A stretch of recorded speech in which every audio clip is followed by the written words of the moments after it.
première vue, on pourrait penser que l'emplacement du moteur dans un bus n'est qu'un détail, une simple particularité de design. Mais en réalité, l'endroit où se trouve le moteur influence directement la façon dont le bus se comporte sur la route, l'espace disponible à l'intérieur et le niveau de confort des passagers. Le choix d'installer le moteur à l'arrière n'est ni le fruit du hasard, ni un caprice d'ingénieur.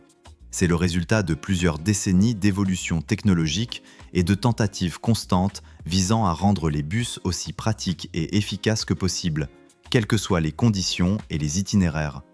Aujourd'hui, voyons pourquoi, dans la majorité des grands bus et des bus urbains, en particulier ceux conçus pour les longues distances ou le transport d'un grand nombre de personnes, le moteur est placé précisément à l'arrière. Le premier facteur à prendre en compte est l'espace. Dans les grands bus, chaque mètre compte, surtout lorsqu'il s'agit d'accueillir un maximum de passagers. Lorsque le moteur est installé à l'arrière, la partie avant de l'habitacle reste libre, ce qui permet d'utiliser l'espace de manière bien plus rationnelle. Le plancher devient plus plat. Il est possible d'installer davantage de sièges et de faciliter l'accès aux personnes à mobilité réduite. Ce type de conception permet aussi d'avoir de larges portes et des allées confortables. Un détail en apparence, mais crucial dans les transports urbains, où chaque seconde passée à l'arrêt influence l'ensemble du planning. De plus, la position arrière du moteur contribue à une meilleure répartition du poids sur la carrosserie. Lorsque le moteur se trouve au-dessus des roues arrière, le bus bénéficie d'une traction supérieure, notamment sur les routes glissantes ou en montée. Cela joue également un rôle important lors des freinages brusques. Le véhicule se montre plus stable et conserve une meilleure adhérence. Grâce à cela, les bus à moteur arrière sont plus faciles et plus sûrs à manœuvrer dans le trafic urbain dense, où une agilité constante est indispensable. Il existe aussi un autre aspect, tout aussi important, le niveau sonore. Dans les bus où le moteur est placé à l'avant, notamment ceux à plancher surélevé ou construits sur des châssis de camions, le bruit du moteur envahit littéralement tout l'habitacle. Pour le conducteur, cela devient fatigant et les passagers ont du mal à se détendre, surtout lors des trajets longs. Lorsque le moteur est déplacé à l'arrière, le niveau sonore dans la cabine diminue nettement. Le voyage devient ainsi plus confortable, aussi bien pour le chauffeur que pour tous les autres. Sur les lignes interurbaines, le silence n'est pas un simple bonus agréable, mais une véritable nécessité. Moins il y a de bruit parasite, plus la conduite est calme et sûre. Mais il existe encore une autre raison, moins évidente mais extrêmement importante.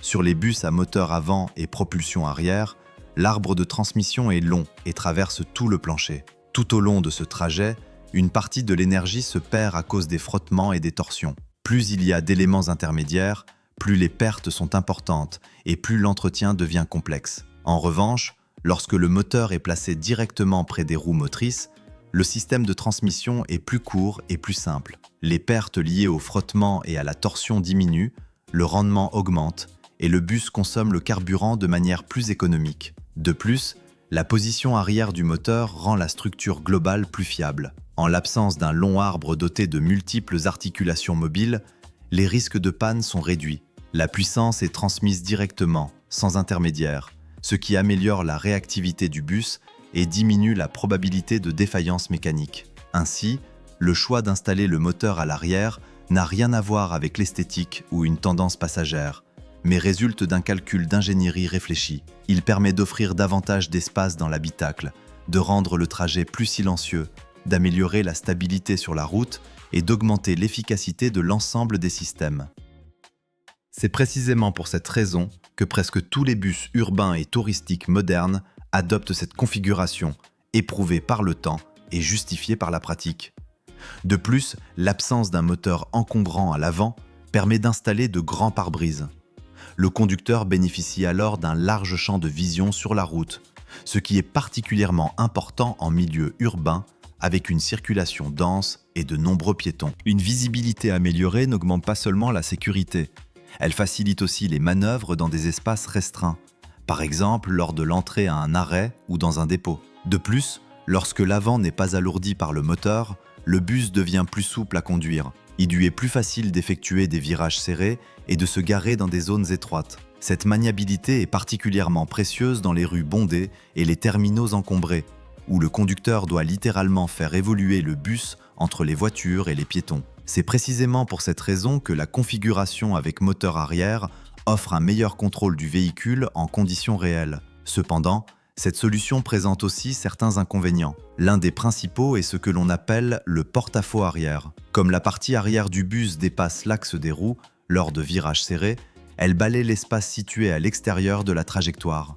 Pour les conducteurs peu expérimentés, cela peut poser problème, en particulier dans les rues étroites. Afin d'éviter les erreurs, la conduite d'un tel bus nécessite une formation spécifique et de la pratique. Ce n'est pas un défaut critique, mais un détail important à prendre en compte. Dès lors, une question se pose.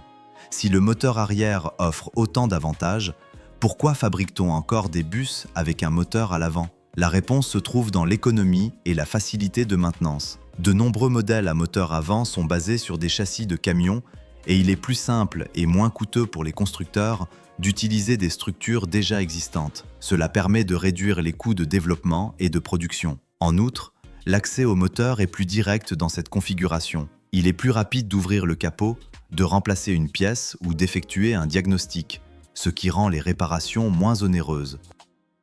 Il existe aussi un avantage pratique. Lorsque l'arrière reste libre, on peut y aménager un compartiment à bagages ou une sortie de secours. C'est particulièrement typique des bus scolaires aux États-Unis où la porte arrière sert à l'évacuation. Dans ce type de cas, le moteur à l'avant est une solution parfaitement justifiée car elle répond aux besoins spécifiques de ce genre de transport. Mais l'histoire ne s'arrête pas là. Il existe aussi une troisième configuration, le moteur en position centrale. Dans ce cas, le moteur est installé à peu près au milieu du bus, ce qui permet de répartir le poids de manière presque idéale entre les essieux.